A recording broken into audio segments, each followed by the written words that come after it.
우리 같이 말씀 보겠습니다. 오늘 성서정과 8번째 짐을 짊어지는 것이라는 제목으로 말씀을 나누겠습니다. 오늘은 주님 수세주일입니다. 주님 수세주일. 주님 수세주일은 예수님께서 세례 받으신 것을 기념하는 주일이고요.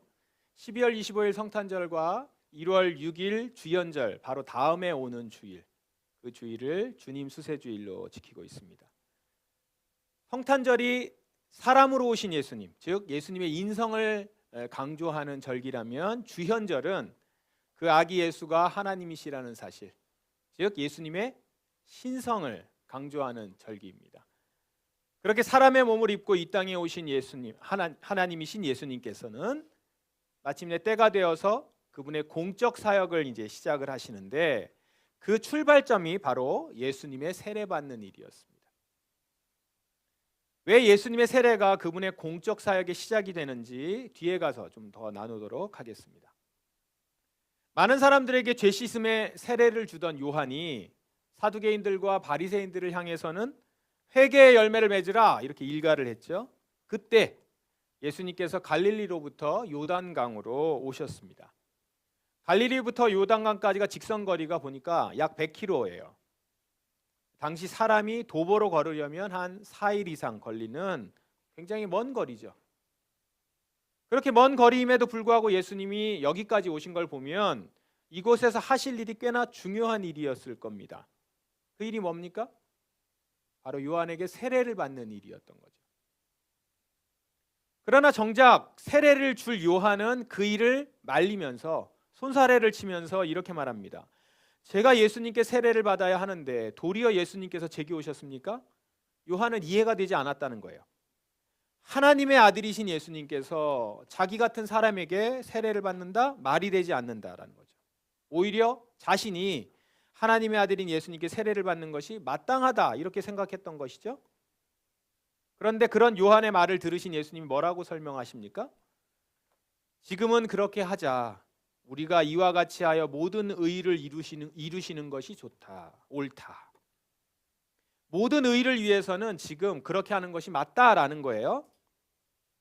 자, 그렇다면 여기서 모든 의는 뭘 말하는 걸까요? 하나님의 의, 즉 하나님께서 계획하시고 이루시는 일을 뜻하죠. 그렇다면 하나님께서 예수님의 세례를 통해서 이루시고자 하는 그분의 의는 뭘까요? 이 땅에 불의를 청산하는 겁니다. 더러운 것을 다시 깨끗하게 하고 당신의 다스림을 회복하는 것, 이것이 바로 하나님의 계획이자 모든 의, 그것을 이루는 것이었습니다. 모든 인간이 생각으로 짓고 행동으로 만들어내는 모든 죄와 모든 불의를 제거하시고 다시 하나님의 의로움을 세우는 일이, 그것이 바로 모든 의인 것이죠. 그래서 예수님은 지금 요한에게 하나님의 모든 의를 이루기 위해서 자신이 세례를 받아야 된다 이렇게 지금 말씀하고 있는 겁니다. 이 말을 들은 요한은 그 뜻을 금방 알아챘습니다. 그리고 예수님께 세례를 베풀죠. 오늘 우리가 볼 장면은, 주목해서 볼 장면은 그 다음 장면입니다. 이후 장면이에요. 바로 세례를 받고 나오시는 예수님께 일어난 일, 이 부분을 한번 주목해 보십시다. 예수님께서 세례를 받으시고 물 밖으로 나오시자 어떤 일이 일어났다고 성경이 기록합니까? 하늘이 열렸대요. 하늘이 열렸다. 여러분, 그냥 저도 이걸 그냥 지나갔었는데 한번 상상해 보십시오. 하늘이 열렸다는 게 어떤 광경일까요? 하늘이 있는데 그게 열린다. 그냥 여러분에게 물어보는 겁니다. 저도 답이 있는 건 아니에요. 예수님께서 세례를 받으시고 물 밖으로 나오자 하늘이 열렸대요.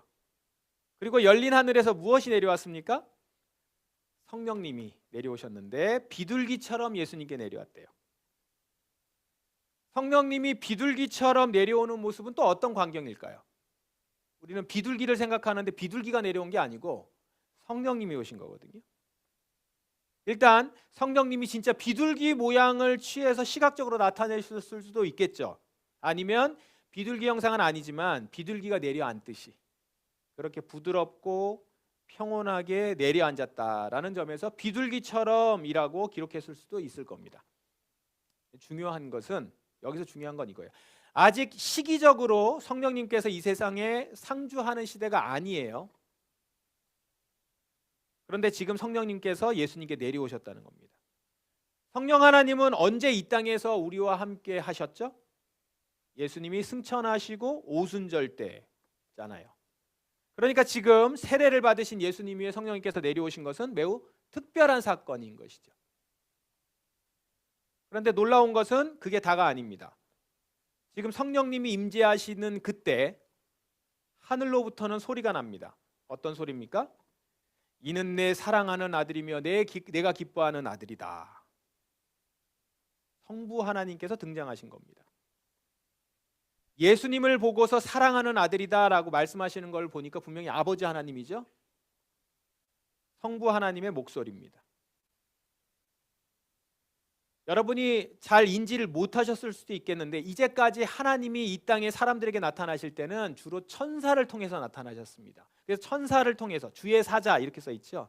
그렇게 해서 나타나셔서 말씀하셨는데 지금 여기서는 하나님께서 직접 목소리로 등장하는 겁니다.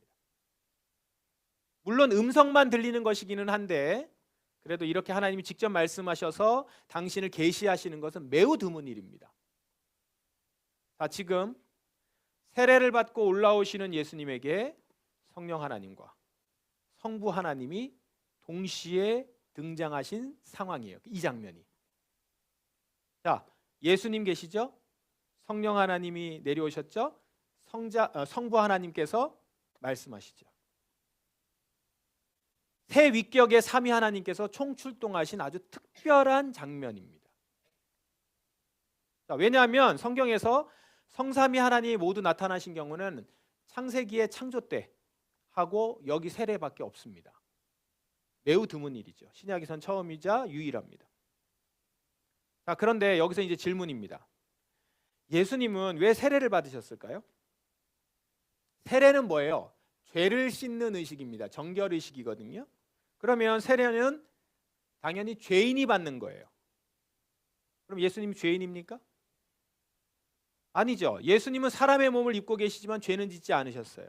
그런데 그런 예수님께서 왜 세례를 받으셨느냐는 거죠. 왜냐? 죄가 없으신 예수님이 세례를 받으신 이유는 사람들의 죄를 대신 짊어지셨기 때문입니다. 우리들의 죄를 자신의 것으로 짊어지시고 스스로 죄인이 되신 거예요. 죄인이 되신 거예요. 인류의 죄를 자신의 죄로 떠안고 죄인이 되셨기 때문에 그 죄를 씻기 위해서 세례를 받으셨던 것이죠. 앞에서 예수님의 세례가 그분의 공적 사역의 시작점이라고 언급했죠? 예수님의 공적 사역이 뭡니까? 바로 인류의 죄의 문제를 해결하는 거잖아요. 우리의 능력으로는 도저히 해결할 수 있는 죄 문제를 해결하시는 것. 이것이 바로 예수님께서 이 땅에 오신 목적이요. 그것이 예수님의 공적 사역이다라는 겁니다. 우리 스스로 나의 죄를 컨트롤할 수 없잖아요. 절대 못하죠. 여러분들도 다 경험해 보셨듯이 내 속에 도사리고 있는 교만과 욕심과 이기심, 스스로의 힘으로 이기지 못해요. 그 극복이 되든가요? 안 됩니다. 우리는 못합니다. 우리는 그럴 능력이 없어요. 뿐만 아니라 우리는 우리가 지은 죄의 대가 온전히 치를 수 있을까요? 영원한 지옥 형벌을 감당할 수 있습니까? 감당할 수 없어요. 너무 끔찍한 일입니다. 그래서 그런 우리들을 구하시려고 예수님께서 세상에 오신 것입니다. 우리로 더 이상 죄에 매여서 지배당하지 않게 하시고 궁극적으로 죄의 끔찍한 심판에서 우리를 건져주시려고 예수님께서 이 땅에 오셨다라는 것이죠. 이 일을 바로 예수님의 공적 사역이라 이렇게 부르는 것입니다. 그렇다면 예수님의 이 공적 사역은 무엇부터 시작돼야 할까요?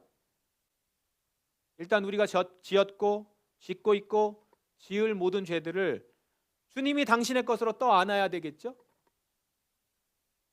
지은 죄가 없는 예수님께서 우리가 지은 죄의 책임자가 되셔야겠죠? 그렇게 죄인이 된 예수님은 이제 무엇을 해야 됩니까? 세례를 받아야 했던 겁니다. 씻을 죄가 있는 죄인이 되셨기 때문에. 그래서 세례 요한은 이렇게 선포하죠. 보라, 세상 죄를 지고 가는 하나님의 어린 양이로다. 세상 죄를 지고 가는 하나님의 어린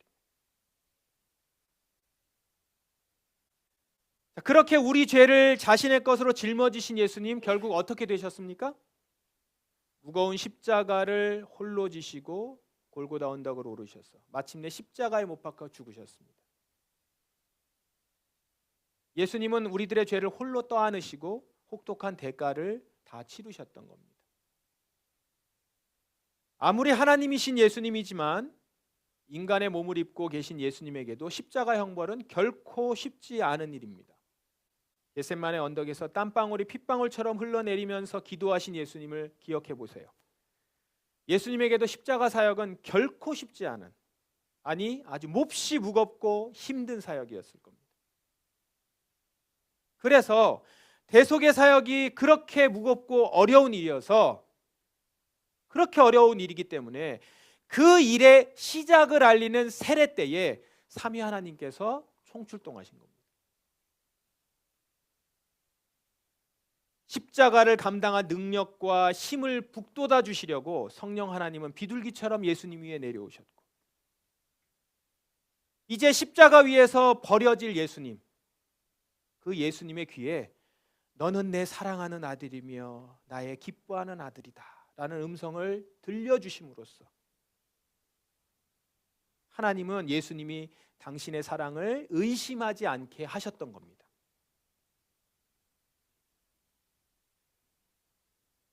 여기서 오늘 우리가 집중해서 묵상해 볼 지점이 있어요. 그것이 뭐냐면 바로 인류의 죄를 짊어지신 예수님과 그 모습을 응원하시는 성부 성령 하나님, 이 모습을 통해서 다른 이의 짐을 짊어지는 삶에 대해서 한번 묵상해 보려고 합니다. 다른 이의 짐을 짊어지는 삶. 우선 다른 이의 짐을 짊어지는 삶의 반대 모습은 어떤 모습일까요? 일단은 다른 이의 어려움을 보고도 무심한, 그냥 무관심한 모습도 있겠죠. 근데 조금 더 대조적인 개념으로 보면 어떤 모습일까요? 다른 이의 허물이나 잘못을 비난하고 정죄하는 모습이 있을 겁니다.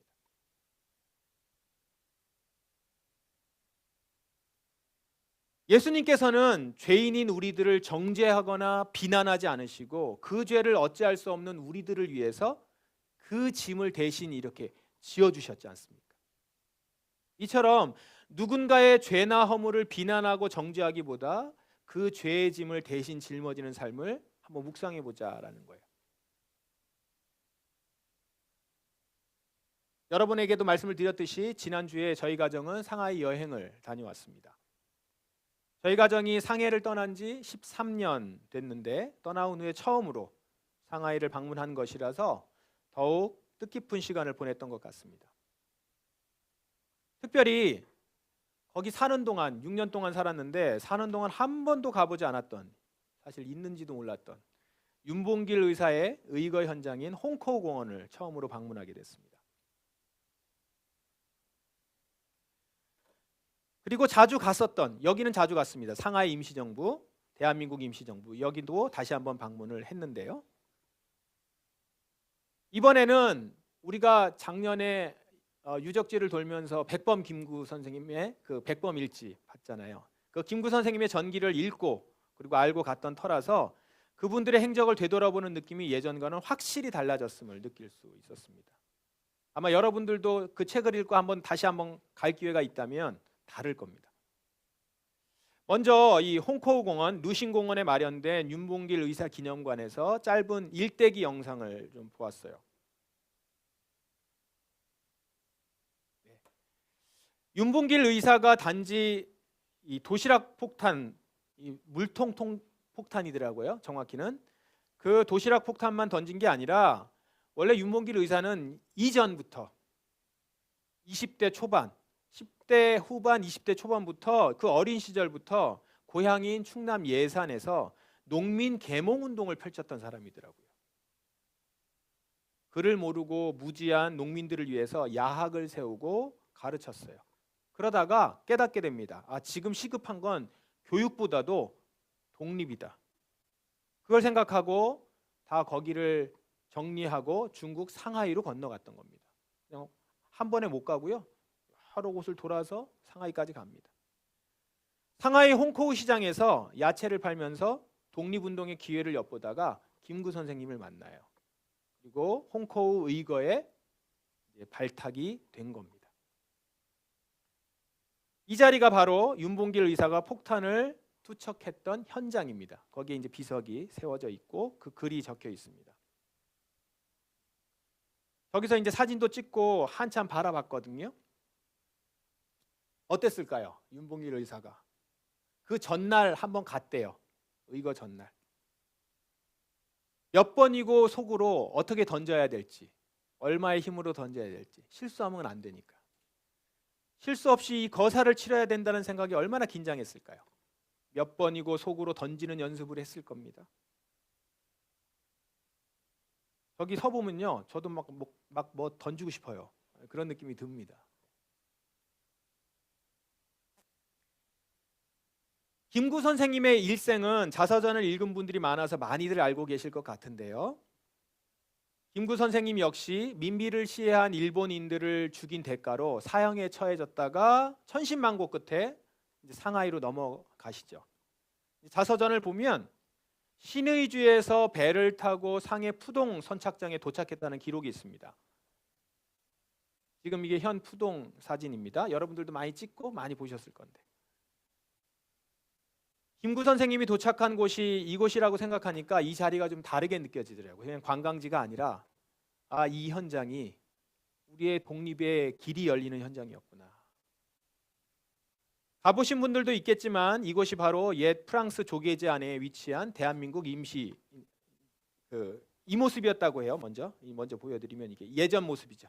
옛 푸동 사진의 모습이고. 그다음에 이제 보여드리려고 하는 것이 이제 이 사진인데 임시정부입니다. 옛 프랑스 조계제 안에 위치한 대한민국 임시정부 내부입니다.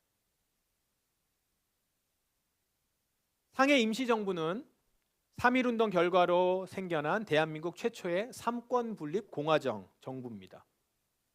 입법, 사법, 행정으로 분립되어 있었고 조선 본토와 연락을 위해서 교통국이라고 하는 조직도 산하에 있었습니다.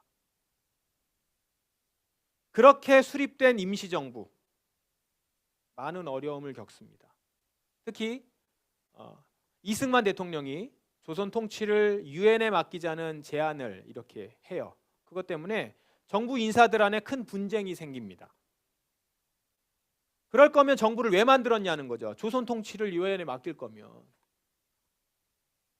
이 일로 인해서 정부 인사들이 두 쪽으로 갈라져 가지고 거의 반 이상이 임시정부를 떠나게 됩니다. 굉장히 비극적이죠. 게다가 그 무렵에 미주와 하와이에서 공급되던 자금도 거의 떨어져 가서 임시정부의 존립 자체가 이제 무색해지는 상황이 된 거예요. 이때 끝까지 임시정부를 지켰던 인물이 이제 바로 김구 선생인데 그는 이 어려움을 타개할 목적으로 한인애국단을 조직합니다. 그 조직에 들어간 인물이 바로 이봉창과 윤봉길이에요.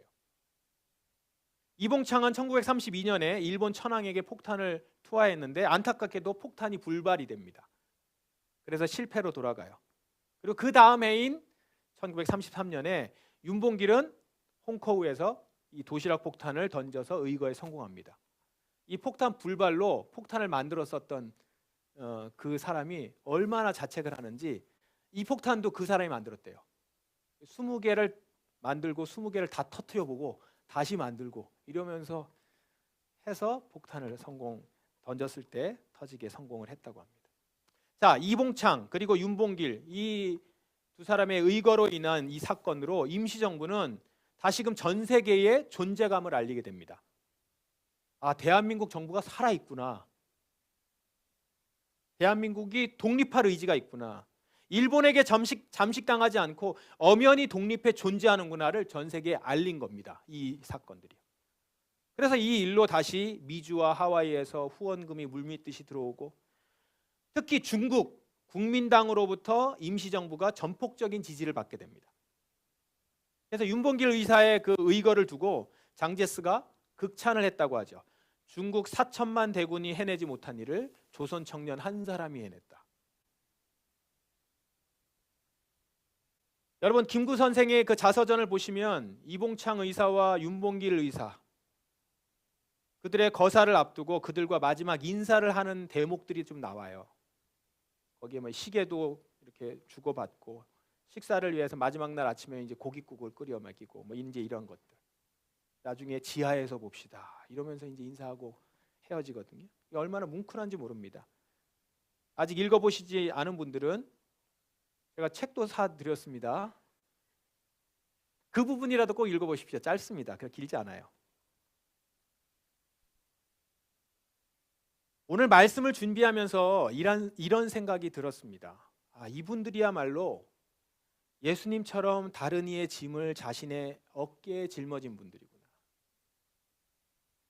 윤봉길 의사도 그렇고 김구 선생도 그렇고 무지몽매한 조선인들을 비난과 정죄로 대하지 않았습니다. 그를 몰라서 자기 아버지 무덤도 못 찾는 농민들을 보면서 탓하고 그들을 정죄하고 뭐라고 하지 않고, 윤봉길 의사는 그들을 무시하지 않고 오히려 야학을 세워서 그들을 도와요. 가르치려고 해요. 그를 가르쳐줘야겠다. 김구 선생은 한일합방의 의미조차 제대로 이해하지 못하는 10%, 90%는 이해를 못했대요. 한일합방이 무슨 의미인지. 그걸 이해하지 못한 조선인들을 보면서 김구 선생님은 이 나라 희망 없는 나라 이러면서 내팽개치지 않고 오히려 가족들을 내놓고 자신은 잃어버린 나라를 되찾기 위해서 자신의 목숨을 바치는 거거든요. 이들은 결국 우리 모두가 사실 마땅히 져야 할 짐을 자신들의 두 어깨에 짊어진 것입니다. 힘이 없어서, 몰라서, 그래서 짐을 지지 못하는 자들을 위해, 심지어 이기적이어서 짐지기를 거부했던 자들을 대신해서 나라를 되찾는 무거운 짐을 자신들의 어깨에 짊어지고 죽음의 길을 갔던 거죠. 그 덕에 지금 우리는 대한민국이라는 이 자유민주주의 공화국에서 한 사람의 주권 시민으로서 대우받으며 살아가고 있는 것 아니겠습니까? 우리가 누리는 이 자유와 권리는 그분들이 대신 짐을 짐으로써 누리게 된 것입니다. 마침 저희가 가기 전날 대통령이 방문했었죠. 이 뉴스에도 나왔었는데 백범탄신 150주년이었대요. 그래서 그날을 맞이해서 꽃바구니를 이제 올려드렸고요. 여기에 윤봉길 의사의 동상도 있어요. 임시정부 거기에도 꽃바구니가 있더라고요. 제가 꽃바구니를 보면서 이걸 사진을 찍고 이걸 다시 한번 보면서 깨닫습니다.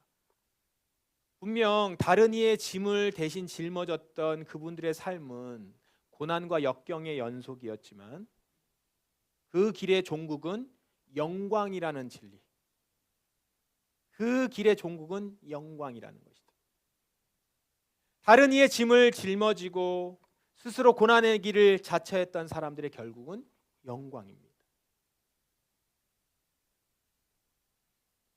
인류의 죄를 짊어지고 세례를 받으셨던 예수님 위에 성령 하나님의 위로와 성부 하나님의 격려가 뒤따랐던 것처럼 다른 이의 짐을 대신 지고 고난의 길을 가는 우리들 위에도 반드시 하나님의 위로와 격려와 칭찬이 따를 것입니다. 왜냐하면 다른 이의 짐을 대신 지는 일은 예수님 사역의 본질이고 성삼위 하나님께서 총출동하실 만큼 거룩한 사역이기 때문입니다. 우리들의 삶을 한번 돌아보십시다. 많은 이들이 우리들의 짐을 대신 짊어지지 않았습니까? 우선 예수님께서 우리의 죄의 짐을 짊어지셨죠. 그 덕에 우리는 더 이상 죄의 지배 아래 살지 않고 죄를 다스릴 수 있게 되지 않았습니까? 또한 많은 사람들이 우리가 져야 될 짐을 대신 짊어졌습니다. 우리 부모님이 그러셨고 여러 선생님들이 그리고 아는 이웃들이 우리가 져야 할 짐을 대신 지어왔을 겁니다. 이런 은혜를 받고 누린 우리들, 이제 우리가 어떻게 살아야 됩니까? 우리 역시 누군가의 짐을 대신 들어줌으로써, 짊어짐으로써 사람을 살리고 공동체를 세우는 자들이 되어야 하지 않겠습니까? 상대방의 연약함과 허물을 정죄하거나 비난하기보다는 그의 허물을 내가 대신 짊어짐으로써 그를 살리고 공동체를 살리는 자가 돼야 합니다.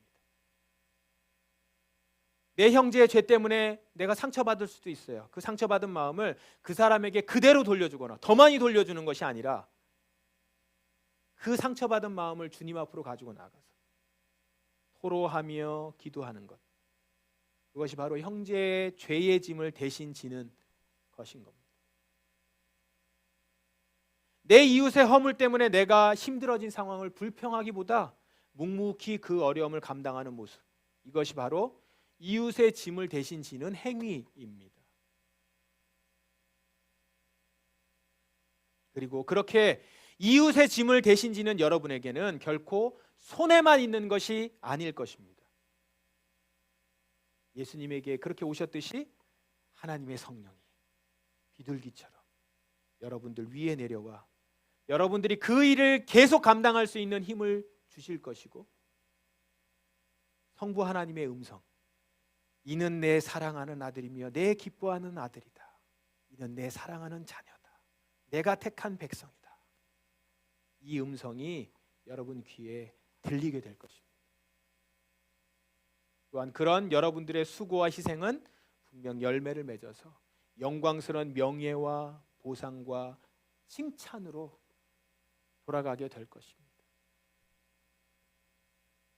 예수님을 따라서 다른 이의 짐을 지는 수고를 기꺼이 감당하는 여러분, 그래서 그 이후에 있을 이 모든 영광과 칭찬을 다 누리실 수 있는 여러분 되기를 주님의 이름으로 축원합니다. 함께 기도하겠습니다. 이 시간 기도하십시다.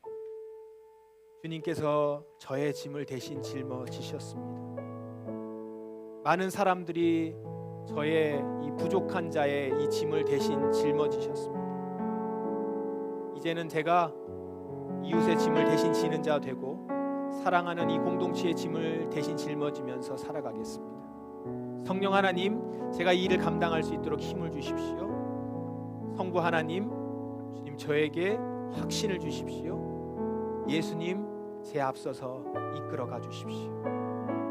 이렇게 주님 앞에 기도하며 이 짐을 기꺼이 감당할 수 있는 때가 되기를 주님 앞에 소망하며 기도하십시다. 다 같이 동성으로 기도하겠습니다.